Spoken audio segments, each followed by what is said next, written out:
O plano Collor, além dessa parte modernizadora, ou seja, ajuste fiscal, abertura econômica, tinha duas questões que eram preocupantes. A primeira delas, congelamento de preços. Mais uma vez. Ou seja, ele pega todos os preços da economia e congela. Mais um choque heterodoxo de congelamento de preços para tentar combater a inflação.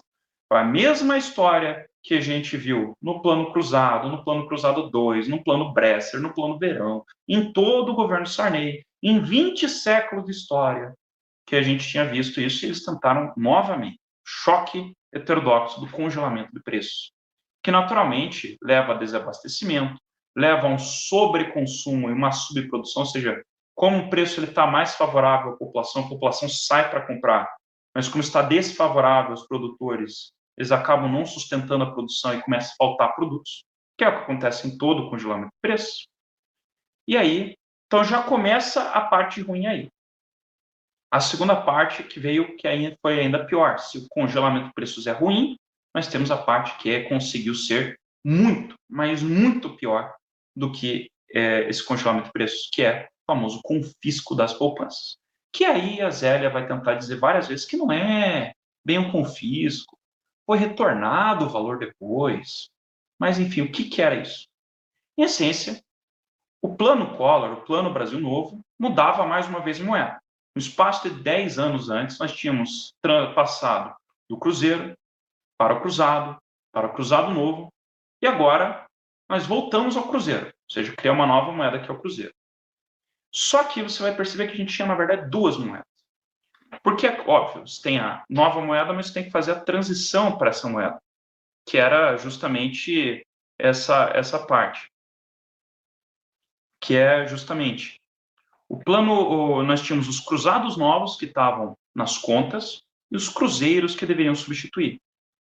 Os cruzados novos, eles continuariam nas contas e os cruzeiros iriam circular na economia. Porém, uma coisa que aí sim é o famoso confisco das poupanças. Você só poderia, nas suas contas bancárias, sacar 50 mil cruzados novos, que passariam a valer com cruzeiro, paridade de 1 para 1. Você só tinha 50 mil cruzeiros que você poderia tirar. Algo que seria hoje em torno de $1.250. Em essência, você fez da noite para o dia, você fez com que as pessoas tivessem um limite de saque de cerca para valores da época corrigidos hoje, seria algo em torno de R$15 mil. Só que o resto fica retido nos bancos. Você não pode movimentar, você não pode tirar, você não pode fazer absolutamente nada com o dinheiro. E o resto ficaria, portanto, esse restante ficaria preso nos bancos, numa conta junto ao Banco Central. Ou seja, de um dia para o outro, o plano Collor tirou 80% da moeda de circulação da economia. Para mim, e para 70% dos brasileiros na época, você não precisava ficar retirando 50 mil cruzados novos, você não precisava ficar tirando R$5 mil, R$6 mil para fazer as contas. A maior parte dos brasileiros nem sequer tinha contas em bancos. 70% da população brasileira não sabia o que é ter dinheiro no banco. E de uma noite para outra você não pode tirar. Para uma pessoa física, talvez não seja tanto problema. Agora, como é que você faz se você é um empresário e você tem conta para pagar, você tem fornecedores para pagar, você tem salários para pagar? Isso aí foi o grande problema. Porque como é que você vai gerar a roda da economia se você não consegue nem tirar dinheiro para fazer a roda da economia girar?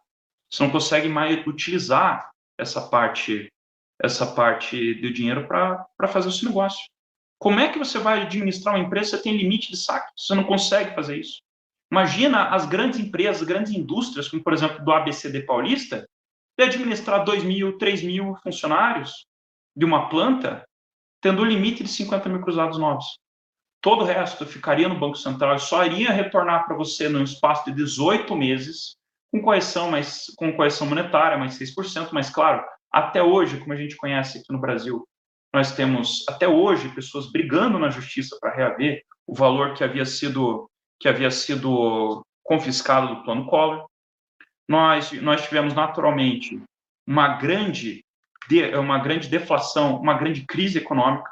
O PIB no Brasil caiu 4% em 1990, com as pessoas, muitas pessoas perdendo todas as economias que tinham na poupança, que em casa, por exemplo, estava conversando com minha mãe hoje, meus pais perderam uma casa no contexto do plano Collor. No início do plano, nós tínhamos pesquisas que indicavam que a população apoiava o plano, que de fato seria possível porque nós tínhamos 70% da população que nem tinha dinheiro em banco, que só recebia salário, consumia, era só no dinheiro vivo.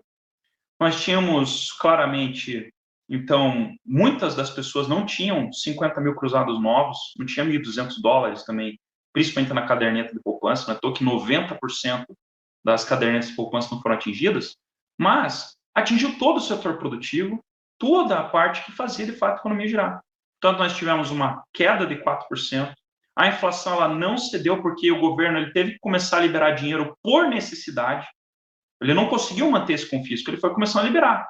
Claro, os grandes empresários conseguiam, as grandes empresas conseguiam, mas, claro, a população menor, com menos poder aquisitivo, ou demorava ou não conseguia. E a inflação ela não cedeu.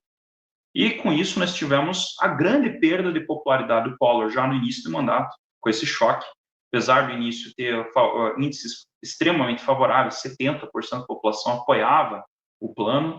A ministra Zélia também ficou extremamente famosa, porém, com o fracasso do plano, aí a gente tem naturalmente a perda de popularidade, que nem tanto, no primeiro momento, foi do presidente Collor, mas principalmente da Zélia.